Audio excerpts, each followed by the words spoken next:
Hello students, welcome again to the class, and today we will be discussing about Python jump statements, the last topic of this chapter. I am Purnima, your teacher, PGT Computer Science in Kendriya Vidyalaya Sangathan. So let's start. Python jump statements, जैसे मैंने आपको पहले भी बताया, they are special statements which are used along with the loops to break the sequence of loop in some manner. And we have two jump statements, as you can see here, break and continue. Now what these two statements are doing, वो समझने के लिए हम चलिए एक example देख लेते हैं. मैंने एक लूप लिखा for num in range 1 to 10 if num equal to 3 continue, print hello num, if num equal to 7 break. और फिर लास्ट में मैंने एक प्रिंट स्टेटमेंट दी है which is the part of the main program. As you can see from the indentation, I am outside the loop, ये print करवाया. ठीक है. अब ब्रेक स्टेटमेंट क्या करेगी? Break statement is use to exit from the iterative statement. मतलब whatever the sequence of iteration is, whatever the number of iteration is, जैसे ही ब्रेक स्टेटमेंट एग्जीक्यूट होगी मेरा पूरा का पूरा लूप एग्जीक्यूशन टर्मिनेट हो जाएगा and I will be in the main program. ठीक है. It terminates the execution of the loop immediately. Continue statement क्या करती है? Continue statement for that particular, मतलब जैसे अगर मेरी num की वैल्यू 3 हो जाती है तो मेरी continue statement एग्जीक्यूट होगी, और जैसे ही कंटिन्यू स्टेटमेंट मेरी एग्जीक्यूट होगी फॉर दैट पर्टिकुलर आइट्रेशन, मतलब जब नम की वैल्यू 3 है, मतलब द थर्ड आइट्रेशन के लिए rest of the loop body will be skipped, उसको एग्जीक्यूट नहीं किया जाएगा, and the control will jump to the next iteration of the loop. ठीक है. मतलब क्या होगा कि जैसे ही ये कंटिन्यू स्टेटमेंट एग्जीक्यूट होगी तो for third iteration of the loop ये बाकी की तीनों इंस्ट्रक्शंस स्किप हो जाएंगी and my control will move to the fourth iteration of the loop. Loop execution terminate नहीं होगा, लेकिन वो वाली आइट्रेशन जो होगी, दैट पर्टिकुलर आइट्रेशन जिसमें मेरा कंटिन्यू स्टेटमेंट एग्जीक्यूट हुई है, वो आइट्रेशन टर्मिनेट हो जाएगी वहीं पर इमीडिएटली. तो इसका आउटपुट देख लेते हैं एक बार. अब देखो इसमें क्या हुआ है. जब मेरा नम की वैल्यू 1 थी, ये कंडीशन फॉल्स हो गई, ये स्टेटमेंट एग्जीक्यूट नहीं हुई, प्रिंट किया हेलो 1, फिर ये कंडीशन भी फॉल्स हो गई, फिर नेक्स्ट आइट्रेशन पे गए हम, नाउ मेरी नम की वैल्यू 2 हो गई, again this condition is false, तो कंटिन्यू स्टेटमेंट एग्जीक्यूट नहीं हुई. मैंने फिर नेक्स्ट इंस्ट्रक्शन एग्जीक्यूट की, प्रिंट हेलो 2. ठीक है. फिर again this condition is also false, तो I will move to the next iteration, मतलब third iteration of the loop. Now num is equal to 3. अब जैसे ही मैंने ये कंडीशन चेक की, दिस कंडीशन इज ट्रू, और मेरी कंटिन्यू स्टेटमेंट एग्जीक्यूट हुई. जैसे ही कंटिन्यू स्टेटमेंट एग्जीक्यूट हुई, ये बाकी का कोड मेरा स्किप हो जाएगा and I will move to the next iteration of the loop. ठीक है. अब मेरी नम की वैल्यू, इसीलिए देखो यहाँ पे क्योंकि ये इंस्ट्रक्शन एग्जीक्यूट नहीं हुई तो मेरा हेलो 3 प्रिंट नहीं हो पाया. ठीक है. अब मेरी नम की वैल्यू हो गई 4, again this condition is false, hello 4 print किया, this condition is also false, and then I will move to the next iteration. Num की वैल्यू हो गई 5, हेलो 5 प्रिंट हो गया, सेम वे हेलो 6 प्रिंट हो गया. जैसे ही मेरी नम की वैल्यू हुई 7, सेवेंथ आइट्रेशन में क्या हुआ देखिए, this condition is false, continue statement execute नहीं हुई, दिस कंडीशन इज ये इंस्ट्रक्शन एग्जीक्यूट हो गई, फिर हेलो 7 प्रिंट हो गया, and now this condition is true.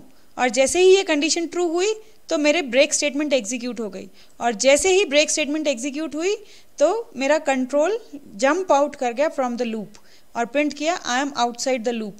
अब देखिए आप यहाँ पे फॉर नम की वैल्यू 8, 9 एंड 10 ये लूप मेरा एग्जीक्यूट नहीं हुआ, इसलिए मेरा हेलो 8, हेलो 9, हेलो 10 कहीं पर भी प्रिंट नहीं हो पाया.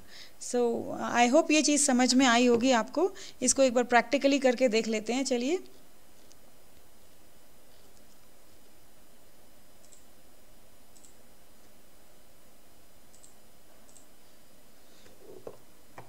हम एक कोडिंग लिखते हैं फॉर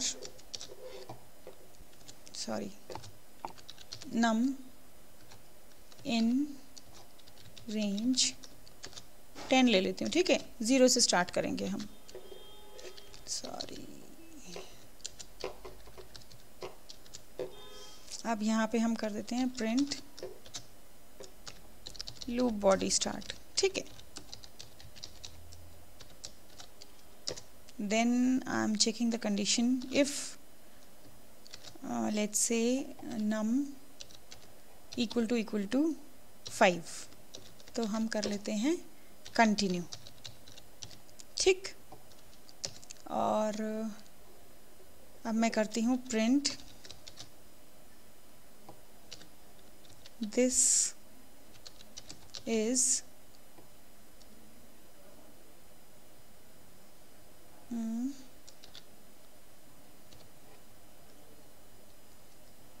num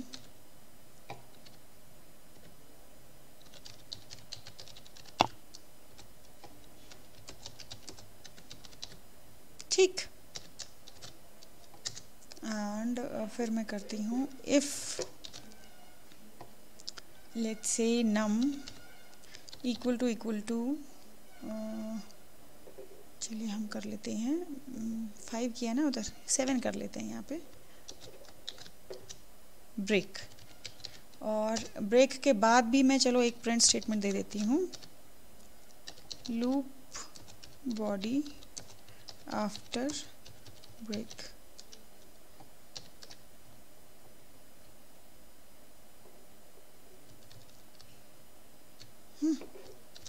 और प्रिंट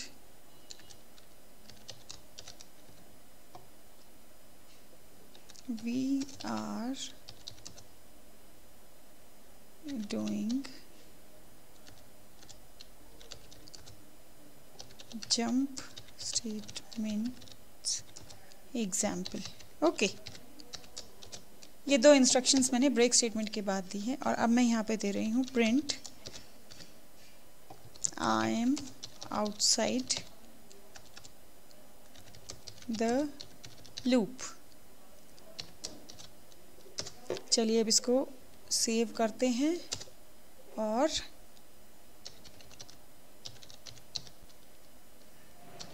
एग्जीक्यूट करते हैं। तो अब देखो क्या हुआ यहाँ पे, सॉरी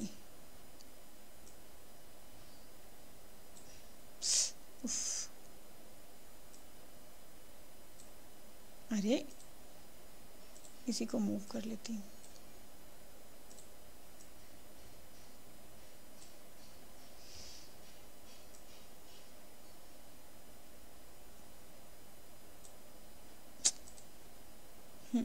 अब देखो जब मैंने जो मेरी फर्स्ट स्टेटमेंट थी लूप बॉडी स्टार्ट, तो ये मेरी 0th आइट्रेशन के लिए loop body start, this is 0 iteration of the loop body after break we are doing jump statements example, ठीक है।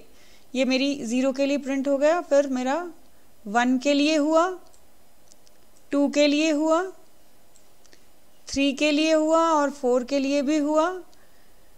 अब जब मैंने 5th आइट्रेशन एग्जीक्यूट मतलब नम की वैल्यू जब मेरी 5 हुई, तब क्या हुआ,